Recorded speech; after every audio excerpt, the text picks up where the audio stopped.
कैसे हैं आप सब? आशा करते हैं आप बहुत अच्छे होंगे, स्वस्थ होंगे और अपनी अपनी पढ़ाई में व्यस्त होंगे। तो चलिए बच्चों, आज हम अपना पाठ पढ़ते हैं। आज का हमारा पाठ है मात्राएं। प्रत्येक व्यंजन को बोलने के लिए स्वर की सहायता लेनी पड़ती है।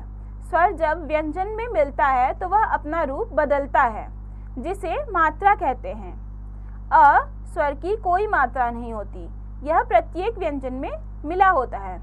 तो बच्चों, प्रत्येक व्यंजन जब भी हम उनका उच्चारण करते हैं तो स्वर के साथ ही उच्चारण किया जाता है, परंतु बहुत सारे स्वर ऐसे होते हैं जो कि व्यंजन के साथ मिलकर अपना रूप बदल देते हैं। तो जो स्वरों का बदला हुआ रूप होता है उसे मात्रा कहा जाता है। लेकिन अ जो स्वर है उसकी कोई मात्रा नहीं होती है, क्योंकि वो व्यंजनों के साथ मिला हुआ रहता है। हम जब भी किसी भी व्यंजन का उच्चारण करते हैं तो उसमें अ होता है। स्वर व उनकी मात्राएं। अ की कोई मात्रा नहीं होती है, जैसे कलम। आ की मात्रा वर्ण के बाद लगती है। कार। ई की मात्रा वर्ण से पहले लगती है तथा कम समय में बोली जाती है, जैसे किला। ई बड़ी ई की मात्रा वर्ण के बाद लगती है तथा अधिक समय में बोली जाती है, जैसे कील। ऊ की मात्रा वर्ण के नीचे लगती है, यह बोलते समय कम समय लेती है, जैसे कुर्ता। ऊ की मात्रा भी वर्ण के नीचे लगती है, यह बोलते समय अधिक समय लेती है, जैसे चूहा। विशेष। बच्चों को बताएं कि र में ऊ व ऊ की मात्रा बीच में लगती है, जैसे र ऊ रू रुपया, र ऊ रू रू। तो बच्चों, हमने विशेष में क्या पढ़ा कि र में जो ऊ की मात्रा लगती है वो नीचे न लग के बीच में लगती है। आगे, री की मात्रा वर्ण के नीचे लगती है, जैसे कृषक। ए की मात्रा वर्ण के ऊपर लगाई जाती है, जैसे केला। ए की मात्रा भी वर्ण के ऊपर लगाई जाती है, जैसे कैमरा। ओ की मात्रा वर्ण के बाद लगती है, जैसे कोयल। औ की मात्रा भी वर्ण के बाद लगती है, जैसे कौवा। इनके अतिरिक्त कुछ अन्य चिन्हों का भी प्रयोग किया जाता है। अनुस्वार। इसका प्रयोग वर्ण के ऊपर किया जाता है, जैसे शंख, पंखा, कंगन।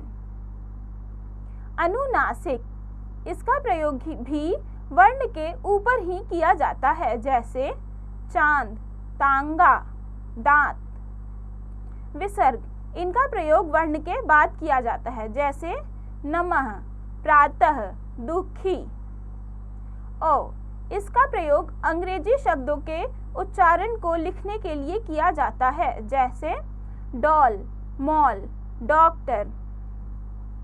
तो बच्चों, हमने मात्राओं के बारे में पढ़ा और किस स्वर की कैसी मात्रा होती है और वर्णों के साथ वो कहाँ लगती है, ये भी हमने पढ़ा। अब हम आगे देखेंगे कि हमने इस पाठ में क्या सीखा।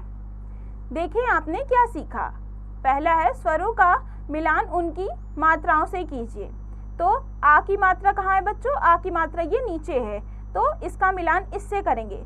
ऐसे ही आपको बाकी के स्वर और उनकी मात्राओं का मिलान करना है।